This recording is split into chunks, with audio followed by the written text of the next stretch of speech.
ध्यान देंगे। जैसा कि हम यहाँ पर प्रतिदिन गीता के पवित्र श्लोक बोलने के लिए इकट्ठा होते हैं, तो सबसे पहले मैं यहाँ पर आज आए हुए सभी भक्तों का हार्दिक स्वागत करता हूँ।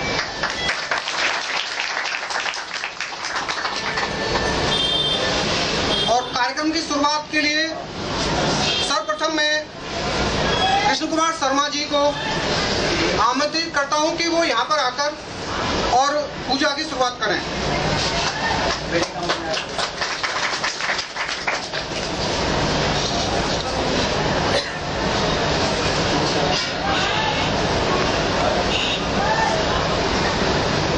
पवित्र पवित्रम सर्वस्थान गतिविधियों या सुलेख पुंडिका संसपैन सुखी ओम कलात पुंडिका।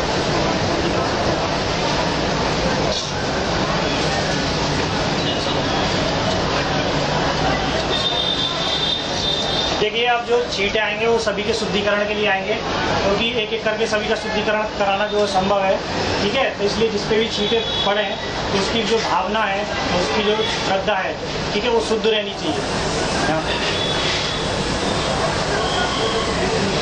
ओम अमृत प्रधानमसी स्वाहा, ओम अमृत पस्तरणमसी स्वाहा, ओम सत्यम स्वाहा। ये सब प्रार्थना शुरू करते हैं हाथ जोड़कर आंख बंद करके। तमेव माता च पिता त्वमेव, तमेव बन्धुश्च सखा त्वमेव, तमेव विद्या शरणं त्वमेव, तमेव सर्वं मम देव देव। हे परमेश्वर, आप ही मेरी माँ, मेरे पिता, मेरे भाई और मेरे मित्र हैं। आप ही मेरे ज्ञान एवं धन संपत्ति हैं। हे परमेश्वरों के परमेश्वर, आप ही मेरे लिए सब कुछ हैं। ओम भूर्भुवस्वः तत्सवितुर्वरेण्यं भर्गो देवस्य धीमहि धियो यो न प्रचोदयात्। हे प्रभु, आप हमारे जीवन के दाता हैं। आप हमारे दुख और दर्द का निवारण करने वाले हैं। आप हमें सुख और शांति प्रदान करने वाले हैं।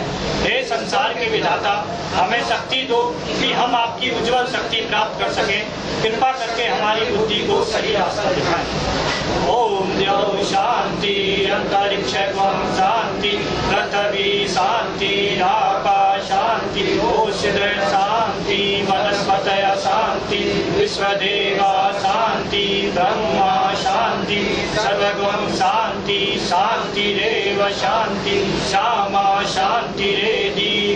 ओम शांति शांति शांति।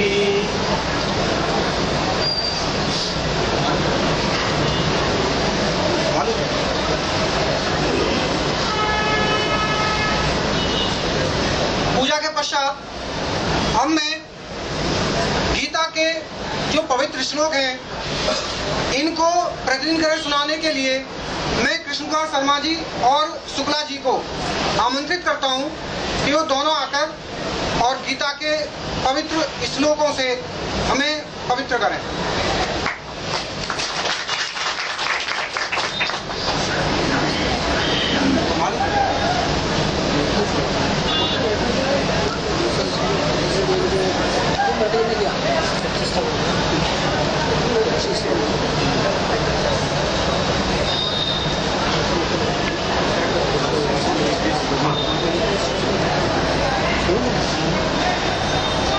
अध्याय का 25वें नंबर का श्लोक है, लास्ट श्लोक, ठीक है। 25वां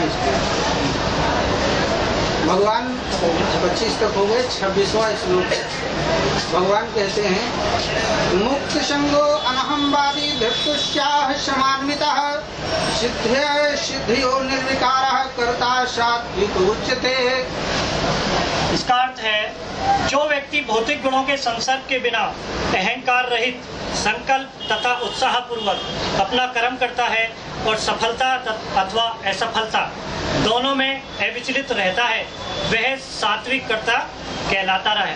यानी कि भौतिक गुणों के संसर्ग के बिना, यानी कि भौतिक इच्छाओं की यदि हमारे अंदर भौतिक इच्छाओं की प्राप्ति के लिए कोई भी प्रयास यदि हम नहीं करेंगे, इसके अलावा हम अहंकार रहित बनेंगे और संकल्प तथा उत्साह पूर्वक, संकल्प के साथ और उत्साह के साथ, ये नहीं कि नीरसता के साथ हम कोई भी काम शुरू करें। यदि कोई भी काम शुरू कर रहे हैं तो हमें दृढ़ निश्चय होकर उत्साह पूर्वक करना चाहिए और उसके बाद उस काम को शुरू करने के बाद हमें या सफलता मिलती है या असफलता, दोनों में से कुछ भी मिले, लेकिन हमें अविचलित रहना है, यानी कि विचलित नहीं होना है, किसी भी कोई भी परेशानी में हमें नहीं आना है, चाहे हमें इन दोनों में से कुछ भी प्राप्त हो। रागी कर्म फलप्रेक्षु लुब्धो हिंसात्मको शुचिः हर्ष शोकान्वितः कर्ता राजसः परिकीर्तितः। इसका है जो कर्ता कर्म और कर्म फल के प्रति आसक्त होकर फलों का भोग करना चाहता है तथा जो लोभी सदैव ईर्ष्यालु, अपवित्र और सुख दुख से विचलित होने वाला है वह राजसी कहलाता है। तो पहला जो वो था वो क्या, सात्विक था, जो मनुष्य बिना फल की इच्छा के हर कर्म करता है। तो इसमें कह रहे हैं कि जो कर्म फल के प्रति आसक्त होकर, यानी कि फल की इच्छा रखकर कोई भी कर्म करता है, हम फल की इच्छा रखकर व्रत करते हैं, हम फल की इच्छा रखकर नौकरी करते हैं, तो हम जो भी कर्म कर रहे हैं वो फल की इच्छा के साथ कर रहे हैं। और ऐसे जो मनुष्य होते हैं वो राजसी कहलाते हैं, जो लोभी हैं, जो ईर्ष्यालु भी हैं, अपवित्र हैं और सुख और दुख में परेशान हो जाते हैं। सुख में ज़्यादा खुशी हो जाती है और दुख में बहुत ज़्यादा दुख हो जाते हैं। तो जो सुख है, मैं सिंपल सी बात कहता हूँ, सुख कहाँ पर है? सुख क्या कार में है, गाड़ी में है, गाड़ी मिलने की प्राप्ति में, या घर में फ्रिज आ गया उससे सुख है, या घर में कूलर आ गया उससे सुख है? इन चीज़ों से सुख नहीं आता, इन चीज़ों से दुख की प्राप्ति होती है। क्योंकि जिसके घर में फ्रिज नहीं है तो वहाँ पे दुख है, जिसके घर में कूलर नहीं है उसको दुख है, जिसके पास नौकरी नहीं है, जो बेरोजगार है उसको दुख है, जिसके पास बेटा नहीं है उसको दुख है। तो हर व्यक्ति के पास कोई ना कोई दुख जरूर है। तो इस दुख को दूर करने का केवल एक ही रास्ता है, वो है परमेश्वर का, जो परमात्मा के जो वचन है उनका हमें ज्ञान होना चाहिए और उसके सानिध्य में रहकर ही हमें सारे कर्म करने चाहिए। यही केवल एक रास्ता है। अयुक्तः प्राकृतः स्तब्धः शठो निष्कृतोलसः विषादी दीर्घसूत्री च कर्ता ताम शोच्यते। जो कर्ता सदा शास्त्रों के आदेशों के विरुद्ध कार्य करता है, जो भौतिकवादी, हट्टी कपटी और अन्य को अपमान करने में लगा रहता है, और जो आलसी, सदैव खिन्न तथा काम करने में दीर्घ सूत्री है, वह तमोगुणी कहा जाता है। दूसरा हो गया राजसी, जो कर्मफल की इच्छा रखते हैं, और ये तीसरा है तमोगुणी, यानी कि जो दूसरे की आलोचना करते फिरते हैं, चुगली करते फिरते हैं। तो ऐसे लोग जो होते हैं वो तमोगुणी कहलाते हैं, तामसी कहलाते हैं। तो ऐसे जो लोग होते हैं वो काम तो शुरू करते हैं, लेकिन जो काम एक दिन का होता है उसे एक हफ्ता निकाल देते हैं खत्म करने में। उनके अंदर तत्परता नहीं है, उनके अंदर साहस नहीं है, दृढ़ संकल्प नहीं किया उन्होंने, इसलिए वो अपने काम को एक निश्चित समय में पूरा नहीं कर पाते, वो लोग आलसी होते हैं। बुद्धैर्भेदं धृतेश्चैव गुणतैस्त्रिविधं शृणु प्रोक्षमानमशेषेण पृथक्त्वेन धनंजय। हे धनंजय, अब मैं प्रकृति के तीनों गुणों के अनुसार तुम्हें विभिन्न प्रकार की बुद्धि तथा धरती के विषय में विस्तार से बताऊंगा, तुम इसे सुनो। यानी कि जो बुद्धि होती है, बुद्धि भी तीन प्रकार की होती है, सतोगुणी, रजोगुणी और तमोगुणी। और इसी तरह हमारी धरती, यानी कि हमारा जो संकल्प है, हमारा जो धैर्य है, वो भी तीन ही प्रकार का है। तो उसे आगे विस्तार से अभी सुनने को मिलेगा। प्रवृत्तिं च निवृत्तिं च कार्य भयाभये बंधं मोक्षया वेत्ति बुद्धि चा पार्थ सात्विकी। हे पितापुत्र, वह बुद्धि सतोगुणी है। एक मैं बात बता दूं कि परमेश्वर जो यहाँ पे अर्जुन को नहीं कह रहे हैं, वो हम ही को कह रहे हैं। परमेश्वर ने ये जो वचन लिखे हैं वो सभी मनुष्यों के लिए लिखे हैं, ना कि केवल अर्जुन को सुनाने के लिए लिखे थे। तो जो परमेश्वर जो चाहता है वो हमको सुनना चाहिए, क्योंकि हम ना कि एक शरीर है, हम एक आत्मा है। ठीक है, हमारी जो आत्मा है वो परमेश्वर का अंश है, तो इसलिए परमेश्वर की बातों को सुनना हमारा कर्तव्य है और उन पर चलना भी। ठीक है, यही हमारा धर्म कहता है। तो इसलिए परमेश्वर यहाँ पे जो उनके वचन है वो क्या चाहता है, तो वो कह रहे हैं कि जो बुद्धि सतोगुणी होगी उसके द्वारा मनुष्य यह जानता है कि क्या करना है और क्या नहीं करना है, किससे डरना चाहिए और किससे नहीं डरना चाहिए, क्या बांधने वाला है और क्या मुक्ति देने वाला है। तो जिसकी बुद्धि सतोगुणी होती है उसको पता है कि क्या सही है और क्या गलत है। जिसकी बुद्धि सतोगुणी नहीं होगी तो वो कोई भी काम करेगा वो ये सोचेगा कि मैंने कर दिया वो सही है, गलत नहीं हो सकता। ठीक है, तो किससे डरना चाहिए? हम लोगों को सिर्फ और सिर्फ परमेश्वर से डरना चाहिए और किसी से डरने की हमें जरूरत नहीं है। जो संत लोग थे, विद्वान लोग थे, उनके सामने राजा आ जाए या फकीर आ जाए, वो डरते थे क्या? राजा आ गया, फकीर आ गया तो मैं इसको हटा दूं?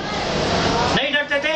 वो राजा को भी उसी नजर से देखते थे और फकीर को भी उसी नजर से देखते थे और दोनों को समान सम्मान देते थे। तो डर हमारा नहीं होना चाहिए किसी के भी प्रति सिवाय ईश्वर के। ईश्वर से डरना चाहिए। यदि हम गलत काम कर रहे हैं तो हमें डर लगना चाहिए कि परमेश्वर हमारे भीतर बैठा है, वो देख रहा है। तो हमें जो डरना है वो केवल परमेश्वर से डरना है। या धर्मम धर्मम चाकारमेव च हयथा व्रत प्रजानाति बुद्धिशा पार्थ राजसीम। अधर्म, जो प्रतापुत्र जो बुद्धि धर्म तथा अधर्म, करणीय और अकरणीय, इनमें भेद नहीं जानता वह राजसी है। यानी कि क्या धर्म है और क्या अधर्म। धर्म और अधर्म के बारे में भी, धर्म जो होता है वो हमारा ये कहता है कि हमारा अपने परिवार के प्रति, अपने प्रति और देश के प्रति और पूरे इस विश्व के प्रति जो कर्तव्य है वो यदि व्यक्ति करता है वो धर्म कहलाता है। उसके अलावा जो भी करता है वो अधर्म है। ठीक है, तो और क्या करना है और क्या नहीं करना है, इन दोनों में उसको भेद नहीं पता होता। तो ऐसा जो मनुष्य होता है वो राजसी गुण वाला होता है।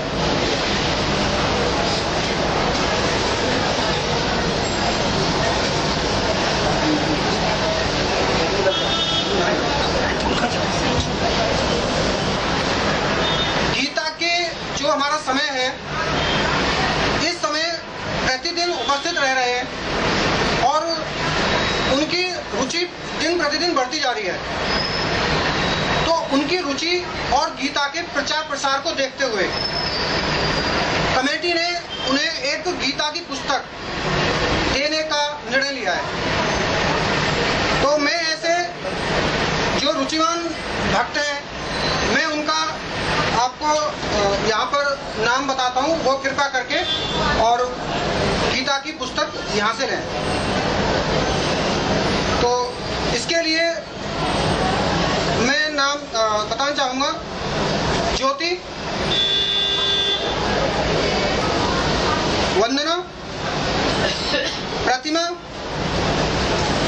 रंजू देवी, नरेंद्र कुमार, ये सभी भक्त यहाँ पर आए। और मैं कमेटी के जो हमारे मुख्य सदस्य हैं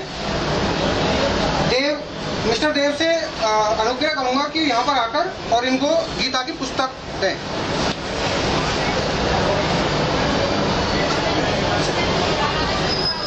थोड़ा माथे से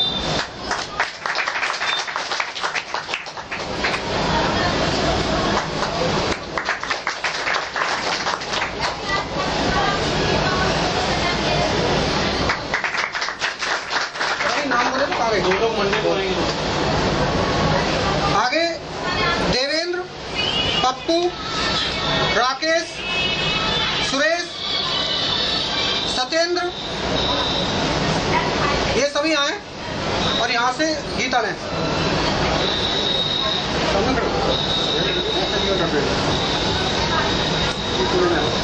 सामने करो, इधर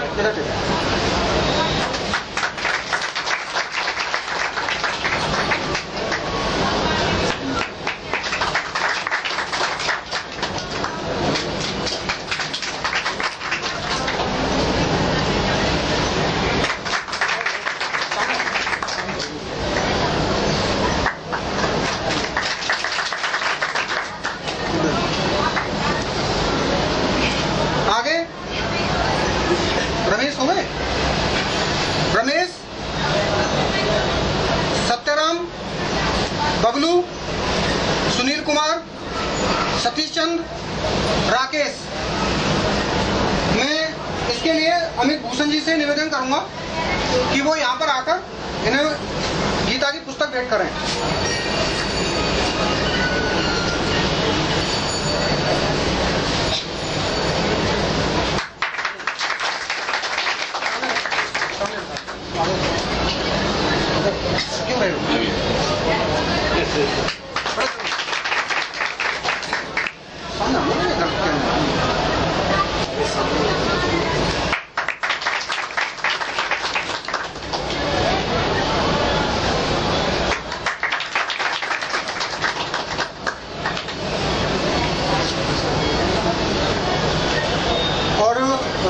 शैलेश जी किसने दिया था? ये निर्जला हमारे भक्त हैं यहाँ पर, तो इन्होंने एक ये मिठाई का डिब्बा दिया है आज प्रसाद में, तो इनके लिए एक ताली हो जाए कि हम भगवान से अपने लिए, समाज के लिए उसके जो बताए हुए रास्ते हैं उन पर चलने की हम कुछ उनसे विनती करते हैं कि भगवान हमें उस रास्ते पर चलाएं आप। तो मैं कृष्ण शर्मा जी से निवेदन करूंगा कि यहाँ पर आकर और वो अंतिम चरण प्रेयर का कराएं।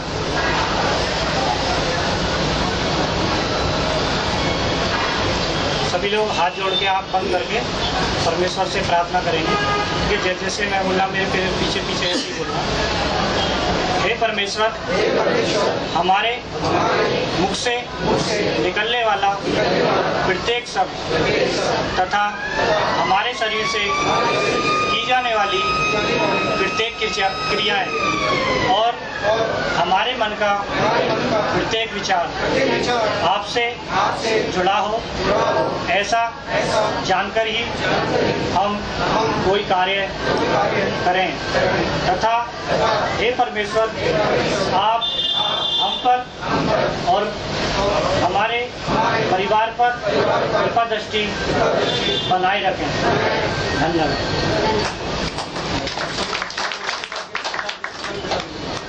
सभी लोग, सभी भक्त यहाँ पर जो प्रसाद ग्रहण करके प्रसाद लेकर ही जाएगा, ठीक है? कोई बिना प्रसाद के ना जाए।